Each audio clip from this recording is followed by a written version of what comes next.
What is the first command of God? What does God say?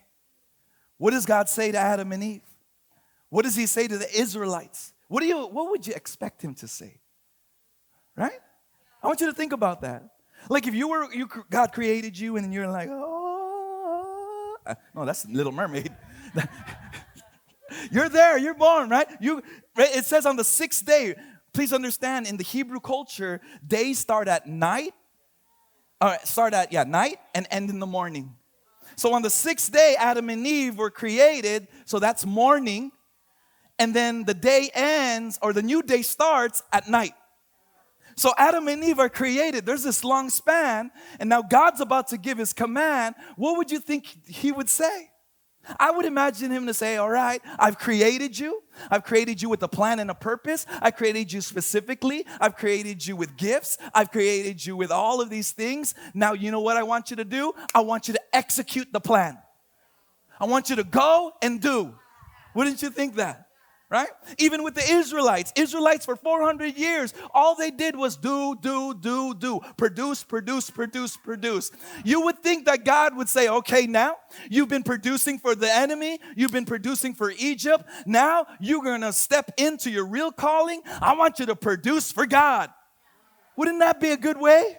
You've been making bricks for the devil, but now I'm redeeming you, and God, you are going to make bricks for God. That would preach, right? Yeah, I'm a brick maker. And all the brick makers say, that's a message right there, right? The brick makers. But that's not what God said. His first command to you wasn't be the best brick maker. His first command to you wasn't let's go, execute, take ground. You ready to hear his first command? It's found in Genesis 2.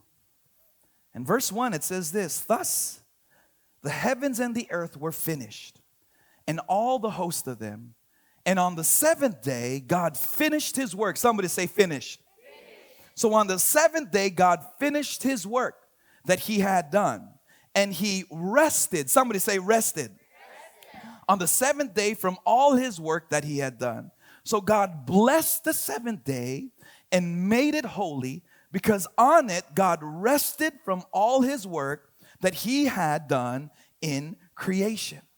What was the first command? What did God show them? What did God tell everybody? He said, all right, Israelites, you are so used to work. You ready to know what to do now? All right, Adam and Eve, you're ready. You've been created. You've got gifts. You've got talent. You ready? You ready? You ready? Here we go. Rest.